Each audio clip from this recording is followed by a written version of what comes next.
एक समय की बात है जब देवी पार्वती और भगवान शिव कैलाश पर्वत पर एकांत में बैठकर चर्चा कर रहे होते हैं। तभी देवी पार्वती के मन में जिज्ञासा हुई तो उन्होंने बड़ी ही विनम्रता से महादेव से प्रश्न किया। हे स्वामी, एक प्रश्न मेरे हृदय में बार बार उठता है। कृपा करके उसका उत्तर दीजिए। यह मृत्यु क्या है? मनुष्य इससे क्यों नहीं बच पाते? और क्या मृत्यु से पूर्व कोई संकेत प्राप्त होते हैं? हे नाथ, यह जीवन अत्यंत नश्वर है। आज कोई हंसता है तो कल उसे श्मशान में देखा जाता है।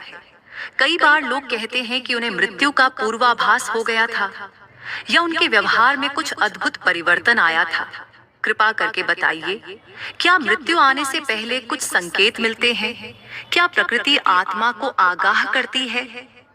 हे देवी, तुमने अत्यंत गूढ़ प्रश्न पूछा है। मृत्यु इस सृष्टि का एक शाश्वत सत्य है।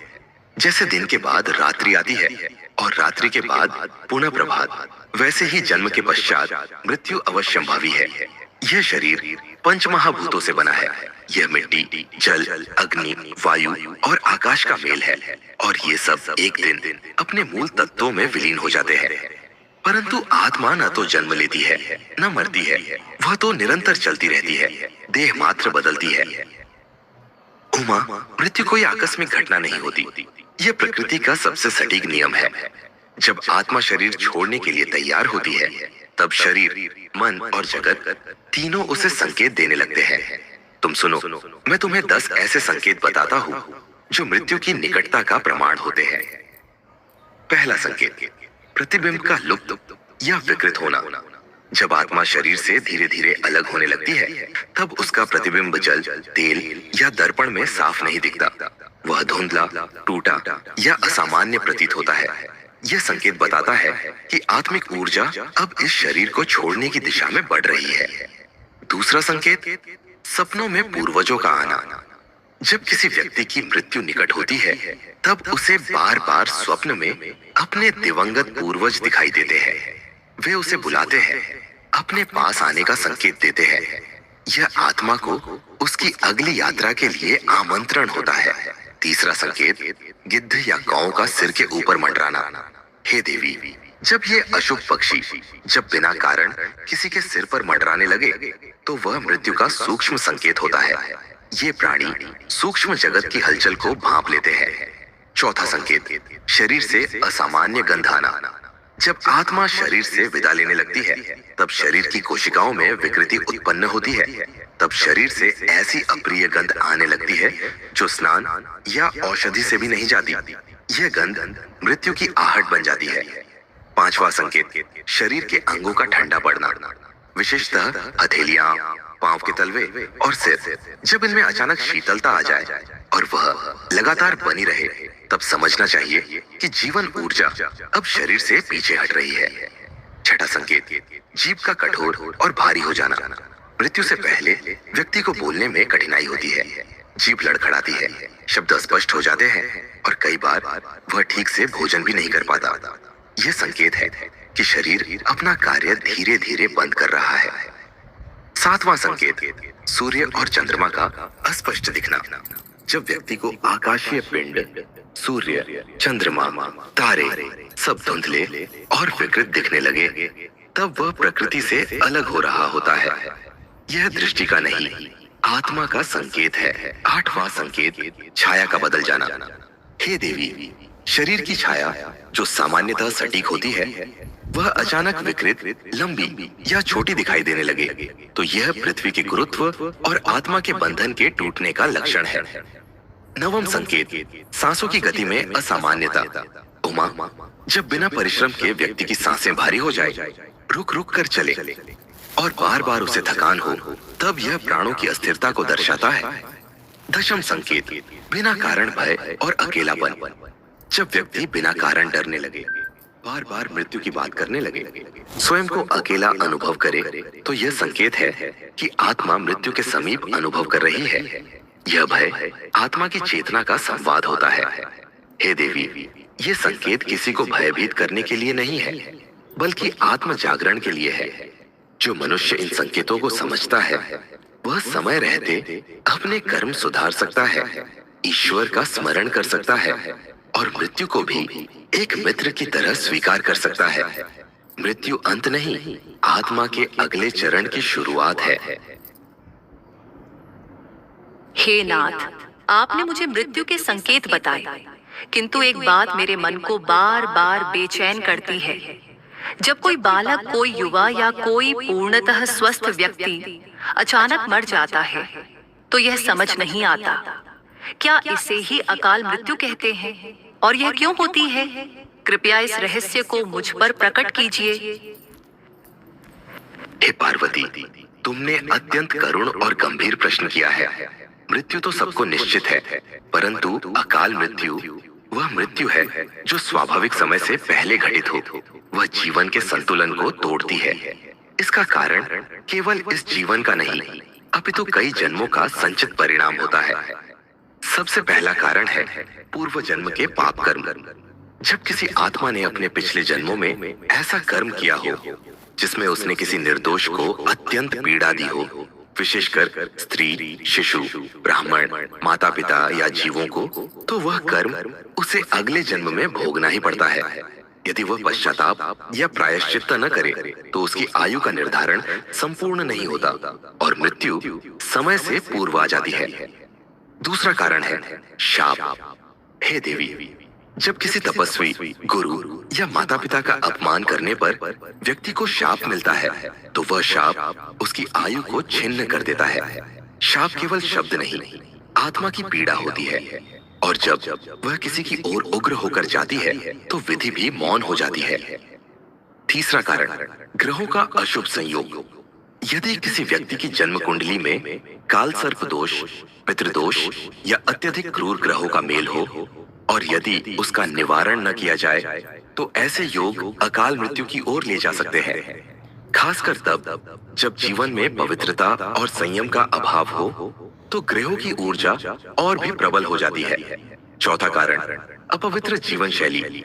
जो व्यक्ति नशा करता है, अनाचार में लिप्त रहता है या सदा नकारात्मकता, वासनाओं और पापों में डूबा रहता है, उसकी आत्मा और शरीर के बीच का संबंध कमजोर हो जाता है।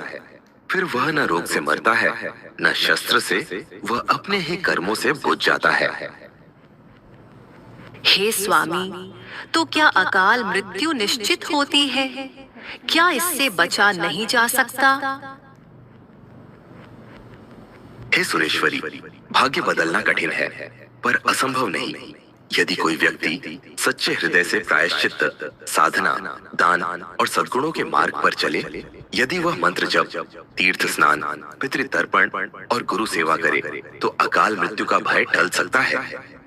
विशेषतः जो व्यक्ति महामृत्युंजय मंत्र का नित्य जप करता है, वह मेरी कृपा से मृत्यु को भी टाल सकता है। सच पूछो उमा, तो मृत्यु केवल शरीर के लिए है, पर जो मेरी भक्ति करता है उसका मन पहले ही अमर हो जाता है। तब अकाल मृत्यु भी उसका कुछ नहीं बिगाड़ सकती। आपने आज जीवन का वह पक्ष उजागर किया जिसे जानना हर आत्मा के लिए आवश्यक है। अब मैं समझ सकी, मृत्यु केवल समय नहीं है, यह कर्म का उत्तर है और भक्ति उसका उत्तर है। हे देवी, जो मृत्यु को समझ लेता है वह जीवन को पूर्णता से जीता है, और जो जीवन को सत्य, धर्म और प्रेम से जीता है वह कभी अकाल नहीं मरता, वह अमर होता है। हे स्वामी, आपने मुझे बताया कि अकाल मृत्यु कर्म, दोष और जीवन की अपवित्रता का परिणाम होती है, किंतु क्या कोई संकेत भी होते हैं जिससे ज्ञात हो सके कि मृत्यु समय से पहले आने वाली है? क्या आत्मा को पूर्व चेतावनी मिलती है? हे माहेश्वरी, मृत्यु का समय निर्धारित होता है, पर जब वह समय पूर्व आने लगे तब प्रकृति चेतावनी अवश्य देती है। ये संकेत बड़े सूक्ष्म होते हैं, वे आंखों से नहीं, हृदय और अंतःकरण से अनुभव किए जाते हैं। सुनो, मैं तुम्हें ऐसे 8 संकेत बताता हूँ जो अकाल मृत्यु की आहट होते हैं। जब कोई आत्मा इस शरीर को छोड़ने की तैयारी में होती है तो वह व्यक्ति बार बार स्वप्न में अपने आप को डूबते हुए, नदी पार करते हुए, चलते हुए या मृत परिजनों के साथ चलते हुए देखता है। स्वप्न आत्मा का संवाद होते हैं। ये दृश्य केवल भय नहीं, एक निमंत्रण होते हैं उस यात्रा के लिए जो शीघ्र आने वाली है। जिसे पहले स्वादिष्ट भोजन प्रिय लगता था, वह अब रूखा लगता है। प्रियजन के बीच भी वह अकेला अनुभव करता है। भोग विलास, वस्त्र, संगीत, इन सब से मोह कम हो जाता है। यह आत्मा का धीरे धीरे शरीर से संबंध तोड़ने की प्रक्रिया है। जब सूर्य या चंद्र ग्रहण के समय कोई व्यक्ति अचानक थकान, भारीपन, घबराहट या सिर में पीड़ा अनुभव करे तो यह आकाशीय चेतावनी होती है। ग्रहण स्वयं ब्रह्मांड की ऊर्जा का विचलन है और वह उन पर विशेष प्रभाव डालता है जिनकी मृत्यु समीप होती है। कौवों, उल्लुओं या गिद्धों का बार बार आना, ये प्राणी यम की शक्ति से जुड़े होते हैं। जब बार बार कौवे घर के आसपास बोलने लगे, उल्लू रात में सिरहाने आए या गिद्ध आकाश में मंडराने लगे तो यह संकेत है कि मृत्यु दूत समीप है। ये जीव सूक्ष्म जगत की गतिविधि को भांप लेते हैं। यदि अचानक हाथ की जीवन रेखा फीकी, धुंधली, टूटी हुई या काली हो जाए तो यह भविष्य में घटने वाली बड़ी हानि, विशेषतः अकाल मृत्यु का संकेत है। रेखाएं आत्मा के कंपन को दर्शाती है और मृत्यु का समीप आना उसमें बदलाव लाता है। जो व्यक्ति शांत था वह अचानक क्रोधित और चिड़चिड़ा हो जाता है। उसे छोटी छोटी बातों में डर लगने लगता है। वह बिना कारण लोगों से दूर रहने लगता है। यह आत्मा के भीतर बढ़ रही बेचैनी की अभिव्यक्ति है। बिना किसी बीमारी के यदि व्यक्ति लगातार थका हुआ, शिथिल और बोझिल अनुभव करे तो यह प्राण शक्ति के कमजोर पड़ने का लक्षण है। जब आत्मा धीरे धीरे बाहर निकलने लगे तो शरीर भीतर से खाली लगता है। हे नाथ, जब ऐसे संकेत मिले तो क्या कुछ किया जा सकता है? क्या यह निश्चित है कि मृत्यु टाली नहीं जा सकती? हे उमा, जब तक चेतना है तब तक परिवर्तन संभव है। यदि कोई व्यक्ति इन संकेतों को समझ ले और तत्क्षण ईश्वर का स्मरण प्रारंभ कर दे, अपने पापों का प्रायश्चित्त करे, महामृत्युंजय मंत्र का जप आरंभ करे, दान, सेवा और तप का सहारा ले तो वह अपनी आयु को स्थिर कर सकता है। मैं स्वयं मृत्यु का काल हूँ, परंतु मैं आशुतोष भी हूँ जो मुझे सच्चे हृदय से पुकारता है। उसकी रक्षा मैं स्वयं करता हूँ। अकाल मृत्यु उसके पास भटक नहीं सकती। जिसने अपने कर्म शुद्ध किए हों और भक्ति को जीवन का आधार बनाया हो। हे नाथ, आपने मृत्यु के समय आत्मा की अवस्था बताई, परंतु मैं जानना चाहती हूँ कि मृत्यु के बाद आत्मा जाती कहाँ है? वह किस मार्ग से गुजरती है? क्या वह भटकती है या उसे कोई मार्गदर्शक मिलता है? हे उमा, मृत्यु के बाद आत्मा की यात्रा एक सूक्ष्म परंतु अत्यंत नियोजित क्रम से होती है। यह यात्रा 3 मुख्य चरणों में बंटी होती है: प्रेत अवस्था, यमलोक की यात्रा और फिर अंतिम निर्णय, स्वर्ग, नरक या पुनर्जन्म। हे देवी, मृत्यु के बाद का प्रथम चरण है प्रेत अवस्था। मृत्यु के तुरंत बाद आत्मा अपने शरीर को छोड़ती है, परंतु वह पूर्णतः पृथ्वी से अलग नहीं होती। उसका मोह शरीर, घर, परिजनों और अधूरे कार्यों से जुड़ा रहता है। यह अवस्था प्रेत योनि की होती है। इन 13 दिनों तक आत्मा घर के चारों ओर घूमती है, परिजनों की भावनाएं महसूस करती है, अपने अंतिम संस्कार को देखती है और यदि कोई अनुष्ठान अधूरा हो तो वह बेचैन हो जाती है। इसीलिए इन 13 दिनों में किए गए श्राद्ध, तर्पण, हवन और पिंडदान आत्मा को शांति और गति प्रदान करते हैं। यह विधियां आत्मा को मोह से मुक्त करती है और आगे की यात्रा की दिशा में बढ़ाती है। हे देवी, मृत्यु के बाद का द्वितीय चरण है यमलोक की यात्रा। 13वें दिन के बाद जब श्राद्ध पूर्ण हो जाता है तब यमदूत आत्मा को यमलोक की ओर ले जाते हैं। यह यात्रा एक साधारण मार्ग नहीं, यह कर्मों से निर्मित एक पथ है। यदि आत्मा पुण्यात्मा हो तो उसे दिव्य रथ में ससम्मान ले जाया जाता है, पर यदि पापी हो तो मार्ग कष्टप्रद होता है, कांटों, अग्नि, अंधकार और भय से भरा हुआ। यह यात्रा सप्तपट से होकर जाती है। जहां आत्मा को प्रत्येक पाप और पुण्य का अनुभव कराया जाता है ताकि वह जान सके कि उसने जीवन में क्या किया था। यमलोक पहुंचने पर आत्मा यमराज के समक्ष उपस्थित होती है और चित्रगुप्त उसके जन्म जन्मांतर के कर्मों का लेखा प्रस्तुत करते हैं। हे देवी, मृत्यु के बाद का तृतीय चरण है निर्णय, स्वर्ग, नरक या पुनर्जन्म। अब यमराज निर्णय करते हैं। यदि आत्मा के पुण्य भारी हो तो उसे स्वर्ग या उच्च लोकों में भेजा जाता है, देवगणों की संगति में विश्राम और सुख भोगने के लिए। यदि पाप अधिक हो तो आत्मा को नरक के विभिन्न लोकों में भेजा जाता है, जहां वह दंड स्वरूप उन कष्टों को भोगती है जो उसने दूसरों को अपने जीवन में दिए थे।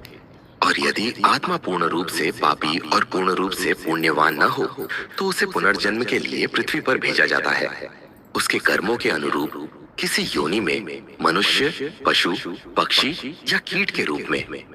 कुछ महान आत्माएं जो भक्ति, सेवा और सत्य के पथ पर चली हो, उन्हें जन्म मरण के बंधन से मुक्ति मिलती है और वे मोक्ष प्राप्त कर ब्रह्म में लीन हो जाती है। हे स्वामी, आपने कहा कि मृत्यु के बाद आत्मा को उसके कर्मों के अनुसार स्वर्ग या नरक भेजा जाता है, परंतु मैं जानना चाहती हूँ कि नरक वास्तव में कैसा होता है। क्या वहाँ आत्मा को वास्तव में यातना दी जाती है और कैसे? नरक लोक संसार की पापी आत्माओं का निवास स्थान है। यह उस न्याय का स्थान है जहां प्रत्येक आत्मा को उसके कर्मों का दर्पण दिखाया जाता है। नरक में दिया गया दंड केवल पीड़ा नहीं है, वह चेतना की पुनः शुद्धि का प्रयास है। जो आत्मा अपने जीवन में धर्म की मर्यादा से गिरती है, अन्य प्राणियों को दुख देती है, वह इस मार्ग से अवश्य गुजरती है। हे देवी, मैं तुम्हें अब ऐसे कुछ नरकों की बात बताता हूँ जहाँ आत्मा को उसके पाप के अनुसार भेजा जाता है, और वहाँ जो होता है वह सुनकर भी हृदय कांप उठता है। कुछ आत्माएं हैं जो दूसरों की संपत्ति हड़प लेती है, छल करती है, अपनों के साथ विश्वासघात करती है। वे तामिस्र नामक नरक में जाती है। वहाँ उन्हें लोहे की रस्सियों से बांधा जाता है और अंधकार की कोठरियों में पीटा जाता है। कोई सुनता नहीं, कोई देखता नहीं, वहाँ केवल उन्हें पीड़ा होती है। और जो लोग अपने जीवन को छल और धोखे की बुनियाद पर जीते हैं, हर संबंध में झूठ खोलते हैं, उन्हें भेजा जाता है अंधतामिस्र नरक में। वहाँ ऐसा अंधकार है जहाँ आत्मा को अपने ही अस्तित्व का बोध नहीं होता। वह चीखती है पर केवल अपना ही स्वर सुनती है, एक अनंत भ्रम का दंड। हे उमा, संसार में कई लोग पशुओं को पीड़ित करते हैं, बिना कारण निर्दोष जीवों की हत्या करते हैं। वे रौरव नरक को प्राप्त होते हैं। वहाँ विषैले सांप आत्मा को चारों ओर से डसते हैं। ये डसना केवल शारीरिक नहीं, बल्कि उस पीड़ा का अनुभव है जो उन्होंने दूसरों को दी थी। और जो अपने ही परिजनों के साथ क्रूरता करते हैं, माता पिता को कष्ट देते हैं, अपने भाई बहनों से विश्वासघात करते हैं, वे जाते हैं महारौरव नरक में। वहाँ रुरु नामक भयानक प्राणी आत्मा को नोचते हैं, फाड़ते हैं। वह पुकारती है उसी प्रेम की ओर जिसे उसने जीवन में ठुकरा दिया था। मांस भक्षण करने वाले और जो निर्दोष प्राणियों की बलि देते हैं, वे कुंभीपाक नामक नरक में जाते हैं। वहां आत्मा को बार बार खौलते हुए तेल में डुबोया जाता है। वह जलती है, फिर कुछ देर बाद होश में आती है और यह चक्र पुनः शुरू होता है।